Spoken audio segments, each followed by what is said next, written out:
নমস্কার, আপনারা দেখছেন পানি ট্যাঙ্কি টাইমস। 10 দিনের মাথায় লোহার গ্রিলের দোকানে চুরির ঘটনায় চোরকে গ্রেপ্তার করলো নকশালবাড়ি থানার পুলিশ। গত 3রা জুলাই নকশালবাড়ির রথ খোলার বৃষ্টিকে কাজে লাগিয়ে লক্ষাধিক টাকার লোহার সামগ্রী ও লোহা কাচার মেশিন নিয়ে পালায় চোরেদের দল। এশিয়ান হাইওয়ে 2রা জাতীয় সড়কের পাশে তপনশীল নামে এক ব্যক্তি লোহার গ্রিলের দোকানে চুরির ঘটনায় চাঞ্চল্য সৃষ্টি হয়।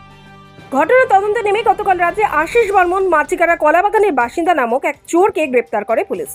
ধৃতদের হেফাজত থেকে চুরির সময় ব্যবহার করা পিকআপ ভ্যান উদ্ধার করেছে পুলিশ। শনিবার ধৃতকে শিলিগুড়ি মহকুমা আদালতে তোলা হয়েছে। ধৃতকে রিমান্ডে এনে এই ঘটনায় আরও কারা কারা জড়িত রয়েছে এবং খোয়া যাওয়া সামগ্রী উদ্ধার করবে পুলিশ বলে জানা গিয়েছে। আরও খবর জানতে অবশ্যই চোখ রাখুন শুধুমাত্র পানি ট্যাঙ্কি টাইমসের পর্দায়।